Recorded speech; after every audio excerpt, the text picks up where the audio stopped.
thanks for asking me to talk today. I'm hoping that some of you here may have actually heard of this before, perhaps informally and formally, so sorry if this is a bit repetitive. But I hope this will sort of fit in quite well with the other talks that are planned for this afternoon. I undertook to talk a little bit more about assessment of capacity, perhaps with a bit more of a legal framework. So I just wanted to start off by talking about Mr. C, who was a gentleman who was detained in a secure prison for the criminally insane in England. And he had schizophrenia, chronic schizophrenia, and developed gangrene of his leg. And he was admitted to hospital, and the doctors there wanted to amputate his leg because they told him that he would die without this. He refused to allow them to do that, and the doctors were so concerned that in England, at the time you had to go to the court to actually get consent. They didn't have guardianship laws at the time in the UK. So the doctors applied to the court because the patient was psychotic and they were concerned that he wouldn't consent to this procedure, but he really needed it to save his life. So, does anyone know about this case? No one remembers from other things. Anyway, I talk about it occasionally. Can anyone guess what the outcome might have been? So it did go to court. Can anyone guess what happened? What do you think might have happened? He was deemed to have capacity. Could have been an outcome. Yeah. Why do you think the court might have said that? Well, perhaps because if he was actually able to verbalise and say it over and over again and not actually retracting what he was saying, then that would bear some weight on whether he was actually being able to say what he wanted to say. Okay. Has anyone got any other views? He could articulate that he understood the consequences of not taking action or taking action. Yeah, very interesting. I'll tell you a little bit more about this later on. So now what I'd like you to do is to write down what you think is the definition of capacity in a legal sense.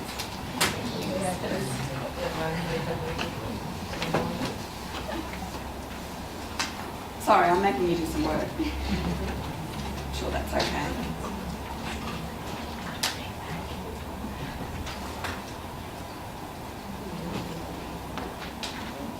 So we haven't got a lot of time to think about this, so get your definition down.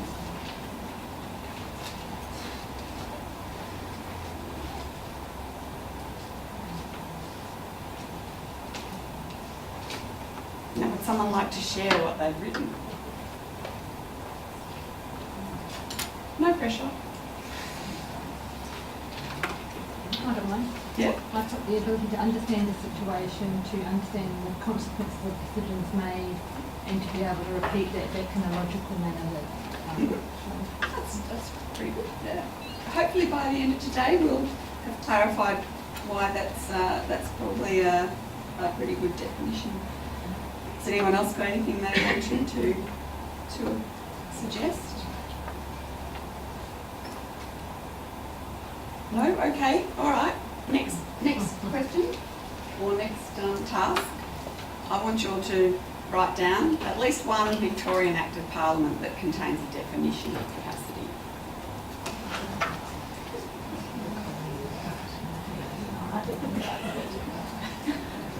It doesn't matter if you don't know. We'll hopefully again by the end of this presentation you will actually be able to answer that question. Has anyone got any ideas? Mental Health Act. Mental Health Act? Yes? For one more?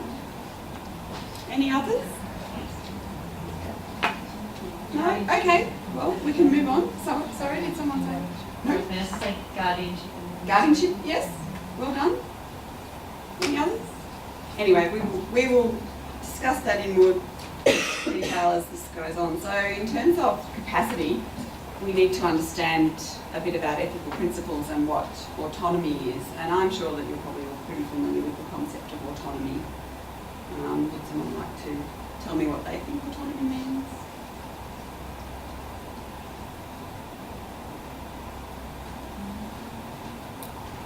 There are 4 ethical principles that we tend to go by in health, I guess, and that's to do good, not to do harm.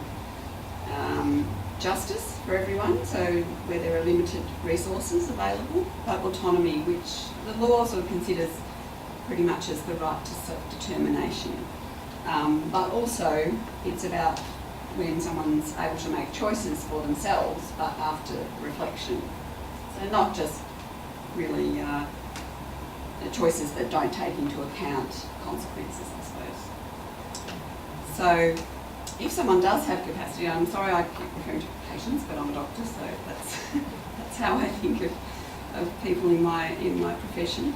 So a patient who has legal capacity is actually able to choose what happens to his or her body, and that's a very long established principle from about 1914 that came out of a case in the United States, and the judge said that a person has the right to choose what happens to his or her body. But to be able to make that choice about what should happen to one's body, then you need to have information. You need to be able to make a choice, so to be able to reason through what the information is and what that means for you. And as health professionals, we need to respect a competent patient's autonomy. So, who would decide about incapacity, say in the health setting, because that's where we all work? Doctors. Doctors? Maybe, yes. Neuroscience. Neuroscience, yes. Tell me about it. Mental health physicians. Yeah, look, I think, it's, as Nikki and Cassie pointed out, it's about everyone sort of having some input into these sort of issues, because really on an everyday basis almost you have to, in your work, decide whether someone can actually understand what you're communicating with them in terms of their treatment. You have to be able to make a call about that, and if you're not sure, then you say something and talk more about it to someone else. I'm talking more about capacity in the sense of everyday work that we do in health. The law talks about competence. So I usually try and use the words differently because I think that conveys slightly different meanings.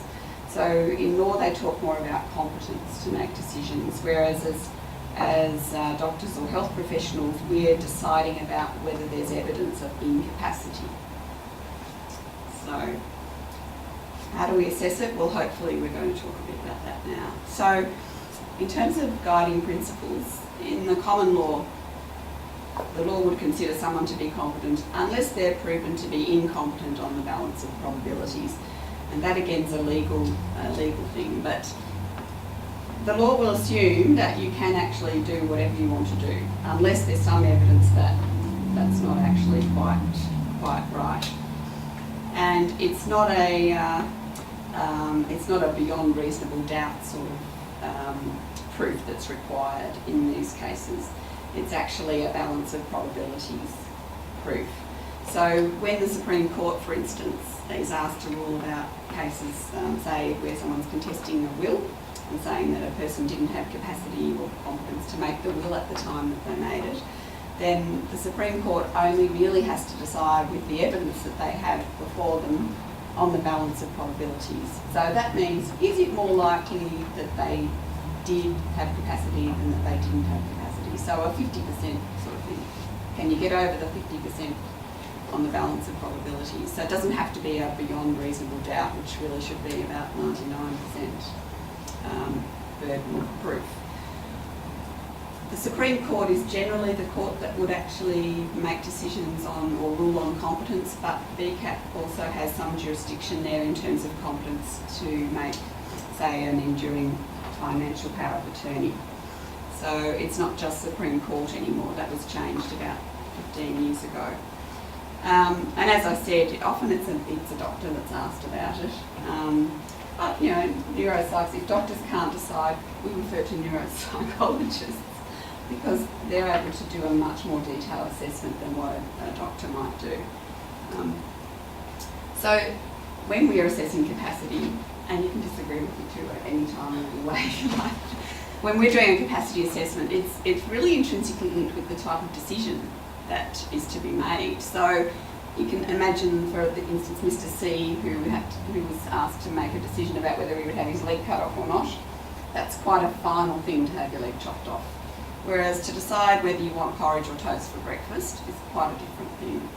So the consequences of the decision and the impact of that is really, I suppose, where we want someone to show a lot more capacity and understanding. And there's always this conflict between autonomy and welfare, allowing someone to make the decisions that they want to make, and as health professionals being concerned about what's best for them. Not that we can always make those decisions. We have to be very careful about value judgments that we might want to make. So it's not always very straightforward. So if you're asked to assess someone's capacity, what's the first thing that's I'm often asked, can you please assess Mr. Smith's capacity? Sorry? Excellent. Yes. Capacity to decide what. So it's situation specific, it's decision specific. So someone may have capacity to make a decision about one thing but not about another. Chopping your leg off versus porridge and toast. So it might be about a medical procedure, it might be about whether they can decide about living at home, it might be about who they wish to associate with or want to associate with, so situations where there might be elder abuse. Or it might be about capacity to donate powers by instrument, so that's to make an enduring power of attorney of some sort now. It has changed slightly, but we'll get onto that. So there are financial, medical and guardianship, but the laws actually just merged financial and guardianship into one instrument, but kept medical separate. We'll talk about that.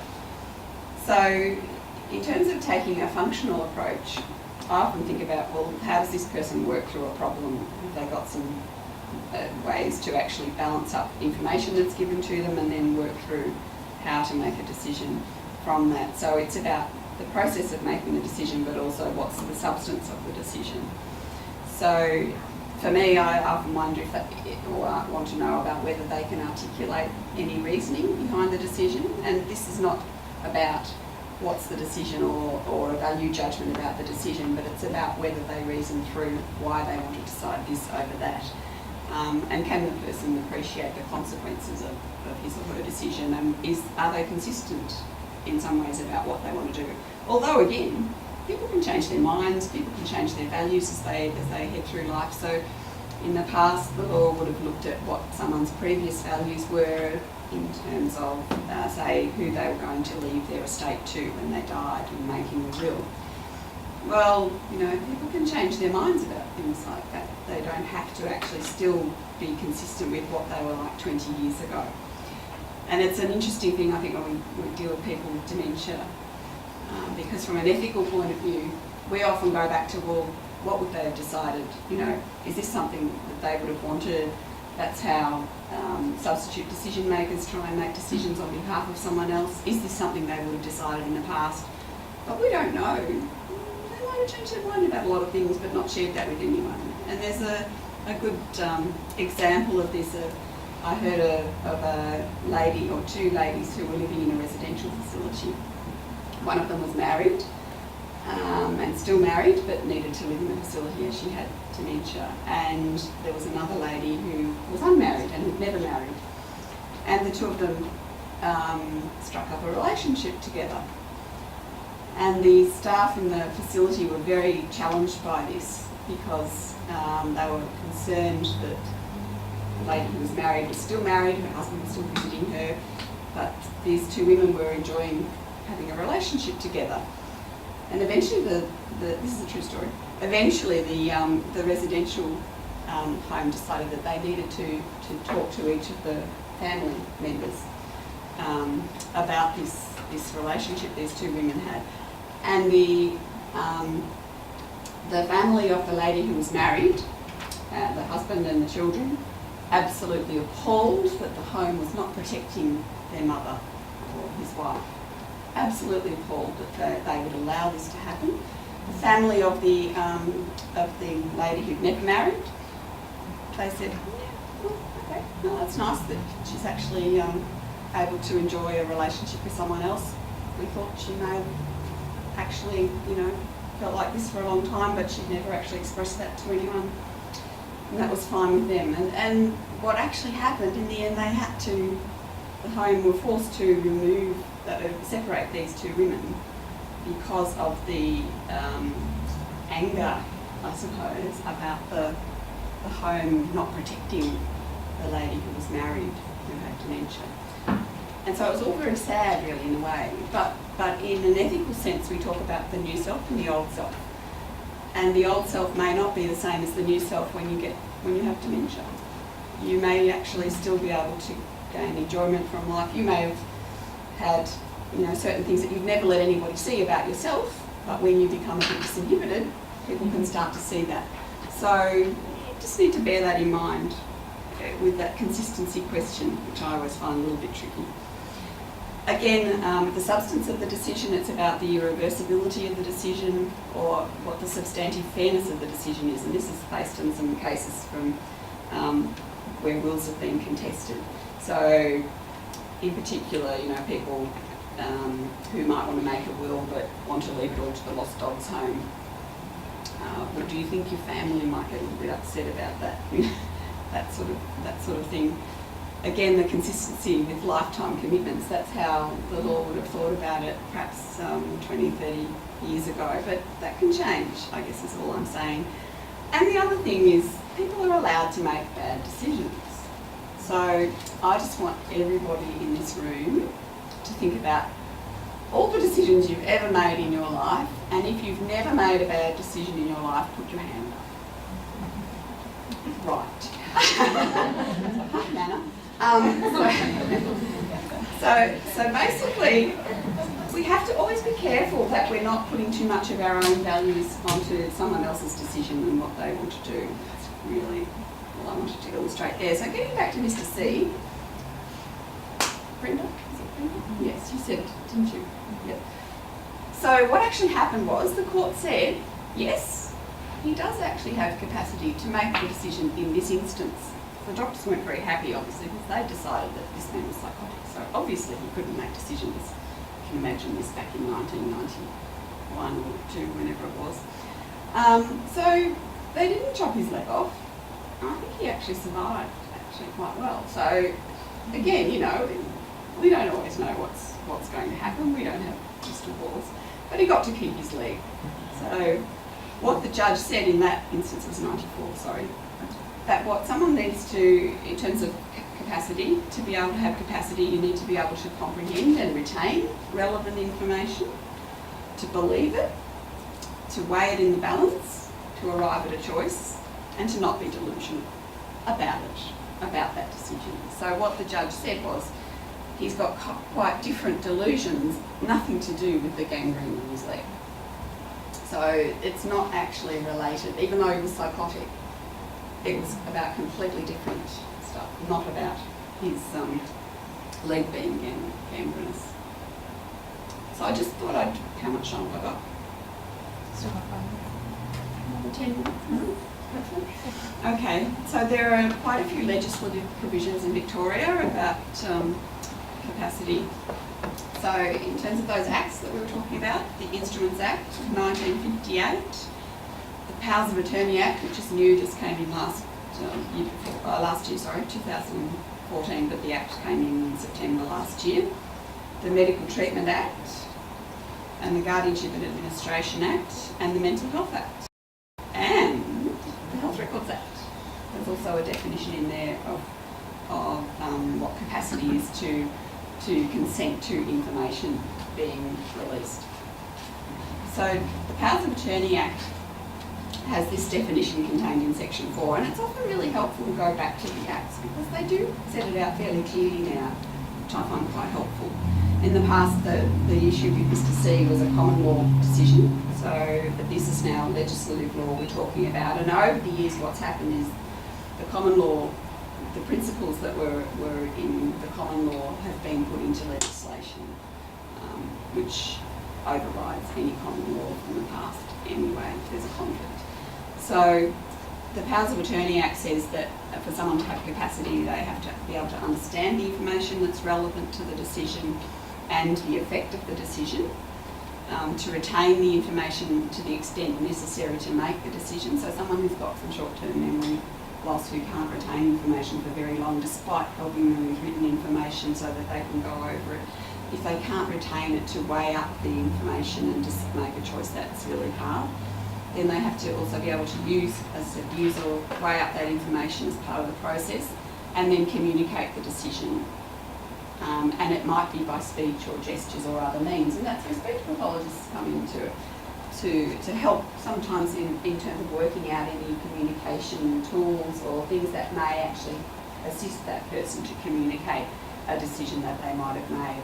I always feel really sad for the people that have complete aphasia and they can't actually communicate in speech a decision. They can't have even reliable yes/no responses or head nodding. But in the past, I have got speech pathologists to try and help work out whether their yes/nos are reliable in terms of being able to assess their capacity. And I've always felt really sad when this person, you think that they probably do actually know what they want, but there is no way that they can really communicate that with you to be able to be sure about it. So, you probably had that experience too, I'm sure. So the other part of the new Act, though, is that in making an assessment of someone's capacity, there's an onus on the person who's assessing the capacity to take reasonable steps to conduct the assessment at a time and in an environment in which the person's decision-making capacity can be assessed most accurately. So there's quite an onus on us to consider where's the best environment. So if there's no actual need to assess one's capacity in hospital when someone's just had an acute illness, or maybe you see them at home when they're more comfortable in that environment at home. Maybe you try and promote their ability to communicate that decision with assistance from other allied health professionals. So it's quite not onerous, but I think it's good because I think it actually makes the person who's assessing capacity really think about how is this going to promote the best chance of this person having capacity. One thing that I have often done is if I go and see someone at home and they really don't have any understanding or education about powers of attorney, but they're wondering about it, giving them written information and going through it with them and getting someone else to go through it with them and going back and seeing them maybe another time or even a third time, just to actually see if they can actually retain the information and then have the capacity to make the decision. I just put this in because as doctors, we're probably going to get asked to do this a bit more, but when you're actually making a power of attorney, the second witness has to be someone who can take affidavits or be a medical practitioner. Oh dear. But the Act also allows for the appointment of a supportive attorney. So a supportive attorney doesn't actually make the decisions, but helps the person or promotes their ability to carry out or exercise their capacity in making decisions. So it's not the same as having an enduring power of attorney, but a supportive attorney is someone who's still got certain ability to follow things up on their behalf, I guess, without handing over the ability to make decisions on their behalf, totally. The Medical Treatment Act talks about capacity, so the person needs to have had an explanation of what their current medical condition is. They have to be able they have to appear to understand what they've been told, and they have to be of sound mind and over the age of 18. And if that's the case and they want to refuse treatment, then legally they can refuse treatment under the Medical Treatment Act. So it's not quite as detailed as some of the other definitions of capacity in the other acts. In the Guardianship Act, about medical treatment and capacity to consent to medical treatment, it talks about if someone can't consent, they're incapable of understanding the general nature and effect of the treatment, incapable of giving or indicating consent.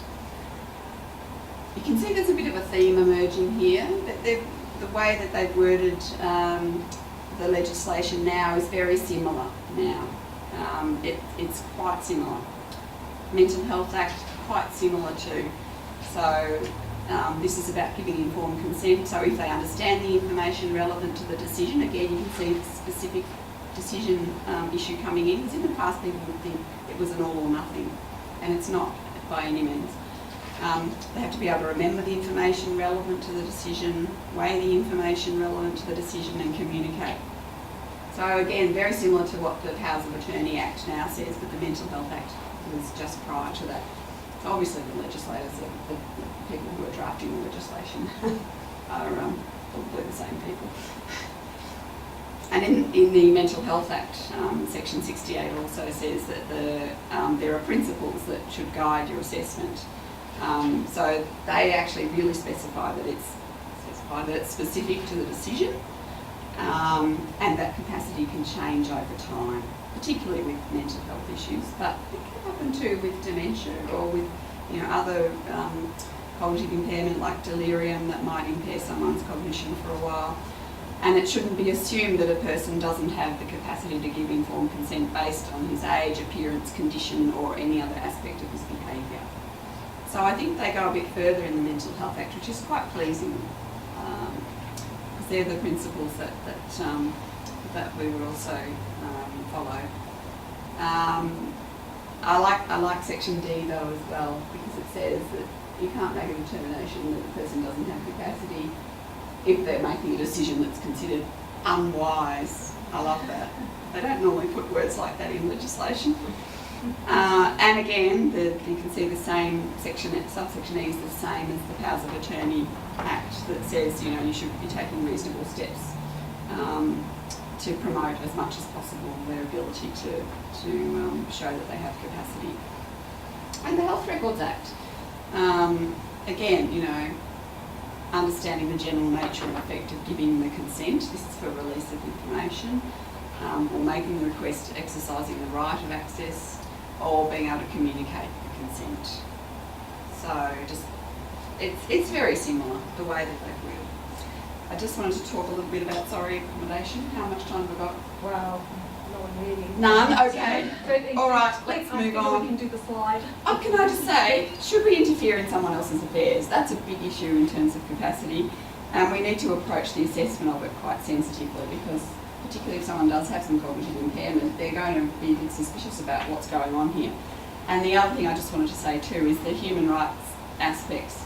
So the Charter of Human Rights and Responsibilities Act in 2006 talks about the right to freedom of movement, the right to privacy, and they're things that we should be promoting as well and not overriding. So I think this is normally a much longer presentation, but at the end I'll just say some summary points that the law does provide for instruments for someone to donate powers while they have capacity, but in the event of future loss of capacity. There are good legislative definitions now which are really helpful, and it is situation specific, but you can have legal avenues to assist someone once their capacity is lost. So I haven't even got on to VCAT, but anyway, that's just a list of the acts that I've mentioned and some helpful websites to look up. The Public Advocate's website has a lot of helpful information about this. And I'm sorry I'm out of time. Thank you very much.